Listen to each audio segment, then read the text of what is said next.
성경 말씀은 구약 성경 출애굽기 3장 11절부터 14절 말씀까지 3장 11절부터 제가 봉독해 드리겠습니다. 모세가 하나님께 아뢰되 내가 누구이기에 바로에게 가며 이스라엘 자손을 애굽에서 인도하여 내리이까? 하나님이 이르시되 내가 반드시 너와 함께 있으리라. 내가 그 백성을 애굽에서 인도하여 낸 후에 너희가 이 산에서 하나님을 섬기리니 이것이 내가 너를 보낸 증거니라. 모세가 하나님께 아뢰되 내가 이스라엘 자손에게 가서 이르기를 너희의 조상의 하나님이 나를 너희에게 보내셨다 하면 그들이 내게 묻기를 그의 이름이 무엇이냐 하리니 내가 무엇이라고 그들에게 말하리이까? 하나님이 모세에게 이르시되 나는 스스로 있는 자니라. 또 이르시되 너는 이스라엘 자손에게 이같이 이르기를 스스로 있는 자가 나를 너희에게 보내셨다 하라. 아멘.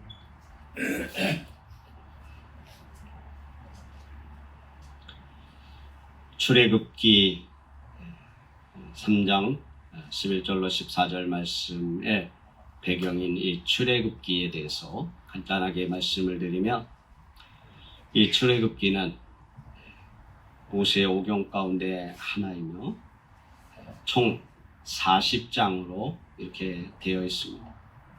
전체적인 내용을 이 네 부분으로 나눌 수가 있는데, 첫째는 1장부터 14장까지 보면 이스라엘 백성들이 요셉을 통해서 애굽으로 이주한 이후에 그들이 번성하고 또 창대해지니까 이 요셉을 모르는 이 왕이 이 이스라엘 백성들을 경계하여서 그 백성들에게 노역을 시켰습니다.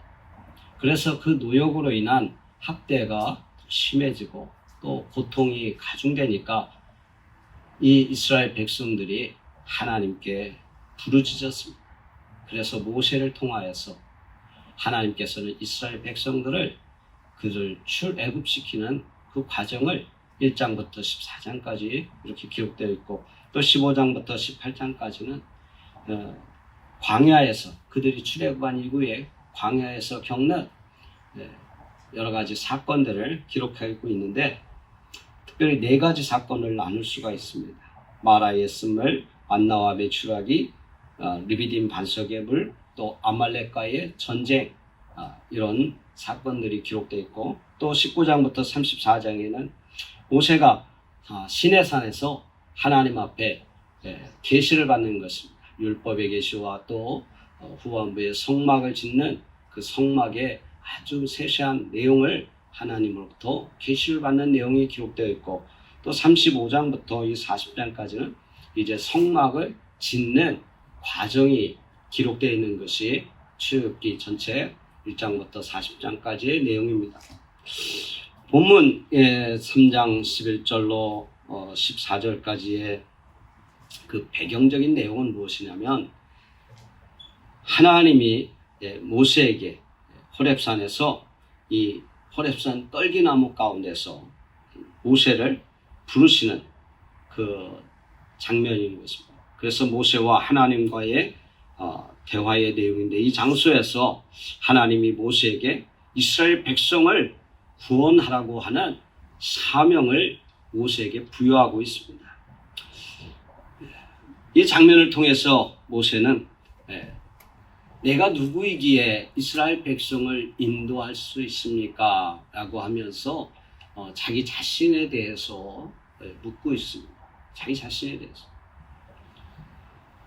또한 모세가 이스라엘 백성들에게 가서 하나님에 대해서 누구라고 이야기해야 되겠습니까? 하나님은 누구신가에 대한 질문을 말하고 있는 것입니다.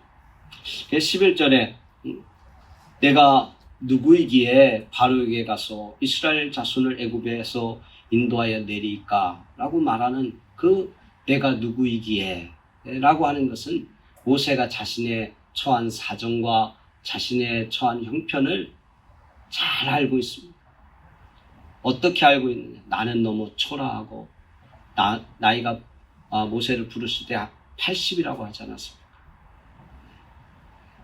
또 노쇠하였고 힘이 없는데 내가 어떻게 하겠습니까?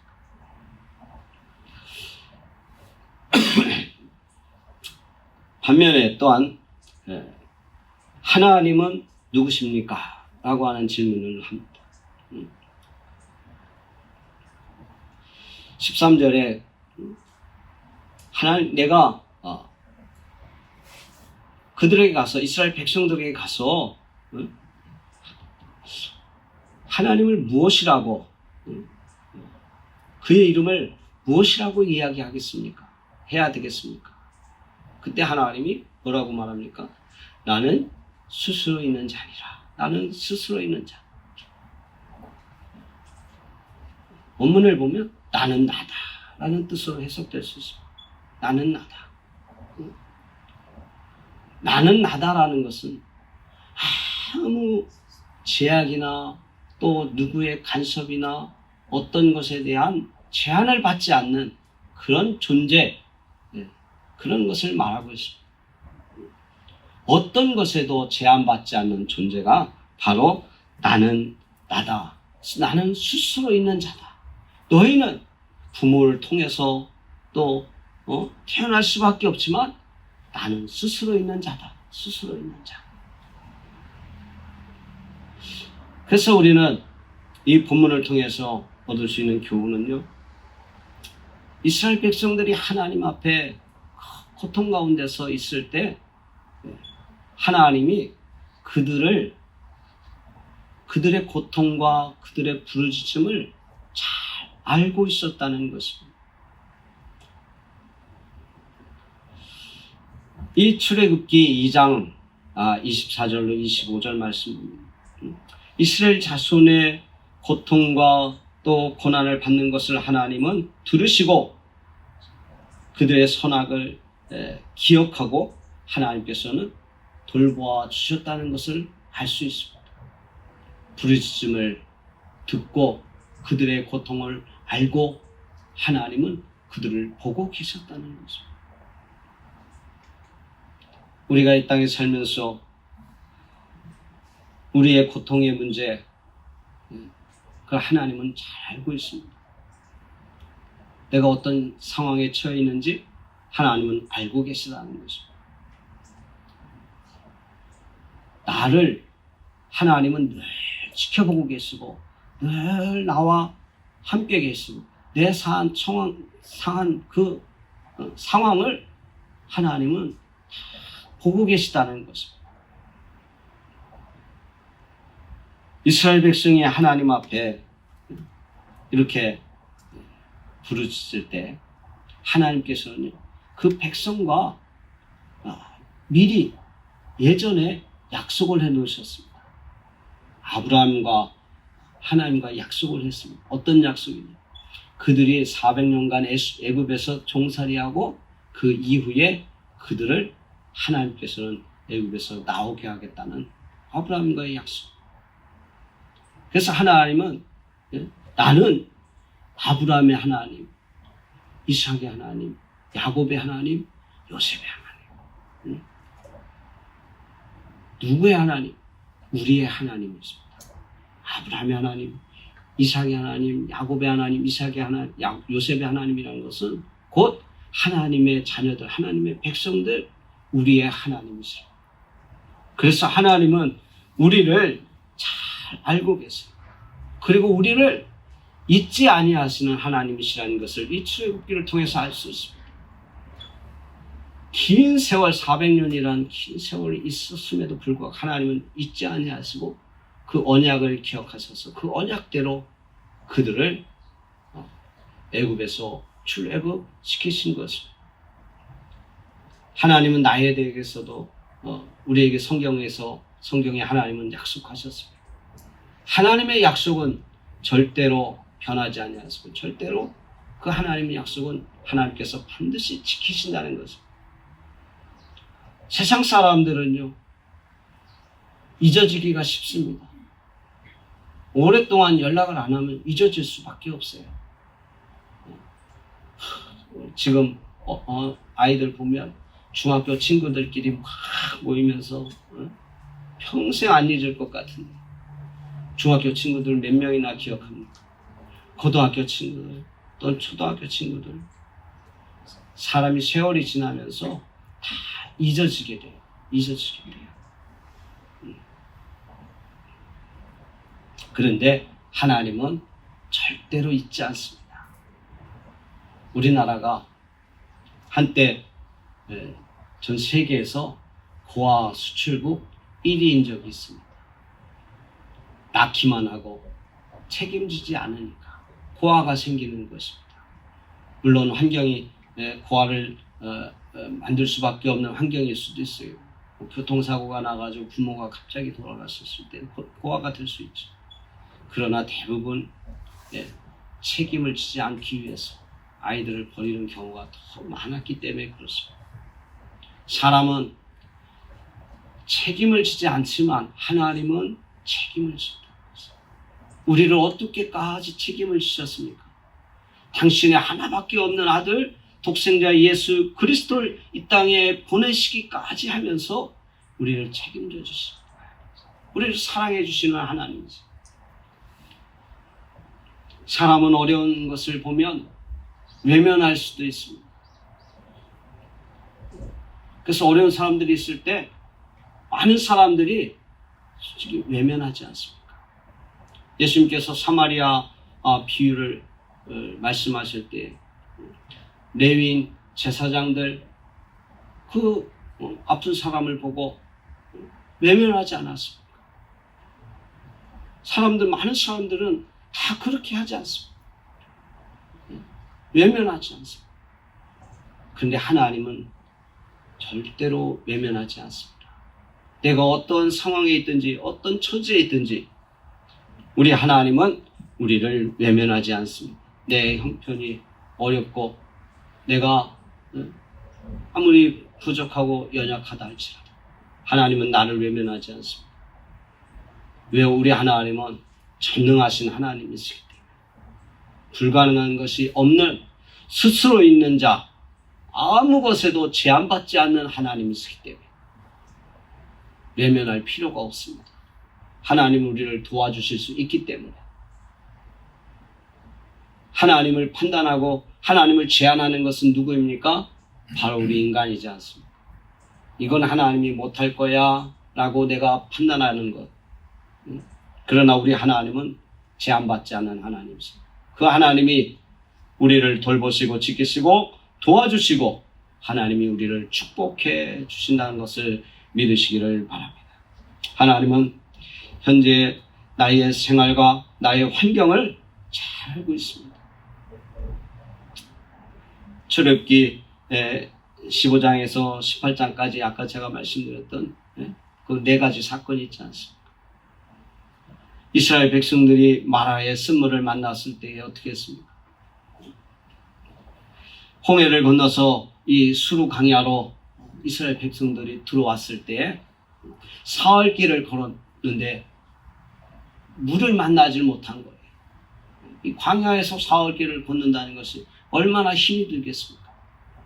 근데 물을 만났어요. 어디에서 마라라고 하는 곳에서. 그런데 그 물을 마시려고 하니까 너무 써가지고 마실 수가 없어요. 그래서 모세를 또 원망하지 않습니다. 그래서 하나님께서 이 나뭇가지를 물에 던지라 그랬어요. 나뭇가지를 던지니까 그 물이 달아졌다 그랬어요. 그게 마라의 쓴물 사건. 두 번째는 만나와 메추라기 사건. 출애굽해가지고 가지고 온 양식이 다 떨어졌어요. 배고프지 않습니다.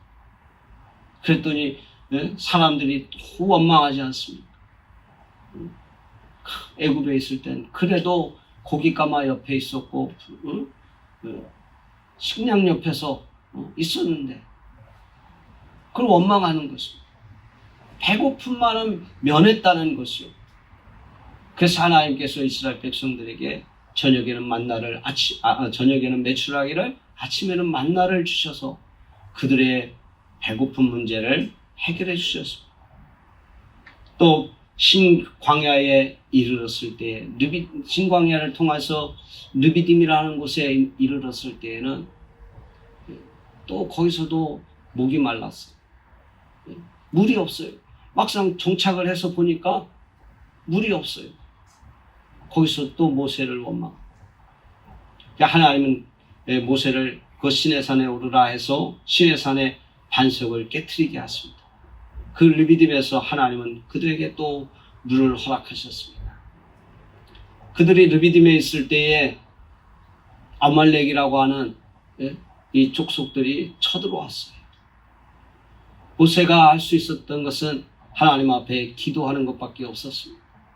이스라엘 백성들에게는 무장된 그런 무기가 없었기 때문에 하나님 앞에 기도할 수밖에 없었어요. 손을 들어 기도합니다. 하나님께서 이스라엘 백성들을 도우셔서 이기는 것이에요. 근데 모세가 팔이 아파서 손을 내리니까 아말렉이 이기는 거예요.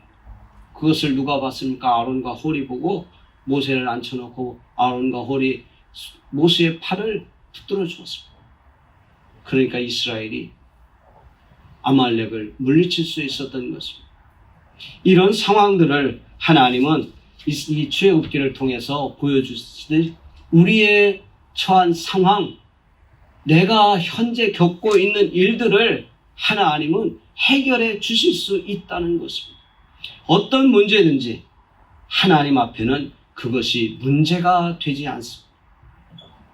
문제가 되는 것은 내가 하나님 앞에 그 문제를 아뢰지 않는다는 것입니다. 하나님 앞에 부르짖지 않는다는 것입니다. 모세와 같이 하나님 앞에 손을 들고 기도하지 않는다는 것입니다. 나를 구원하신 하나님이십니다. 그 하나님 앞에 부르짖어 기도해야 되지 않습니다. 부르짖어 하나님 앞에 기도한다는 것은 하나님을 인정한다는 것입니다. 출애굽기 19장부터 34장까지는 시내산에서 계시의 내용이 나옵니다. 그 계시를 받을 때 모세가 가만히 땅에서 앉아서 받았습니까? 시내산에 올라갔어요. 시내산에 올라가서 하나님 앞에 기도했습니다. 기도하는 가운데 하나님은 시내산에서 모세에게 율법도 주고 그가 백성들을 다스릴 수 있는 방법도 알려주고 그들이 성막을 지을 때 어떤 것을 지을지 어떻게 지을지 그 재료부터 하나님은 소상히 알려주셨어요. 하나님 앞에 나아가면 어떤 문제든지 내 문제가 해결받고 하나님께서는 그것을 통해서 우리에게 알려주시는 거예요. 기도할 때 하나님은 우리에게 지혜를 주시는 거예요. 답답할 때 그래서 하나님 앞에 기도하는 거예요. 예전에 우리 한국교회는요 답답하면 산에 올라가서 기도했습니다. 기도하는 산에는 항상 나 혼자 기도하는 것이 아니라 밤이 새도록 기도하는 사람들의 목소리가 있었습니다. 여기서도 주여 저기서도 주여 밤이 새도록 하나님 앞에 부르짖고 기도하고 하나님 앞에 나아갔습니다. 오늘날 한국교회가 하나님 앞에 나아가지 않습니다. 우리가 기도하지 아니하고 하나님 앞에 나아가지 않으니까 문제를 해결받지 않는 것입니다. 시내산에 올라가야 돼요. 오늘날의 영적인 시내산인 하나님의 교회에 우리가 나와야 됩니다. 하나님 앞에 부르짖어야 됩니다. 부르짖지 않고 하나님 앞에 기도하지 않으면 우리 문제를 해결받을 수 없습니다. 우리가 하나님 앞에 정말로 문제 해결받기를 원한다면 하나님 앞에 나를 구원해 주시기를 원한다면 우리는 하나님 앞에 나아가야 될 줄로 믿습니다. 오늘도 하나님 앞에 나왔습니다. 우리가 하나님 앞에 부르짖고 하나님 앞에 기도한다면 내 문제를 아시는 하나님, 나를 아시는 하나님, 내 처한 현재, 내 상황이 얼마나 어렵든지 경제적인 문제로 어렵든지 질병의 고통의 문제로 어렵든지 하나님은 그 문제를 부르짖는 당신의 백성의 그 모든 고통을 아시는 하나님이 해결해 주실 줄로 믿습니다. 우리의 구원자이신 하나님 앞에 오늘 이 시간도 부르짖을 수 있는 저와 여러분 되시기를 주의 이름으로 축원합니다.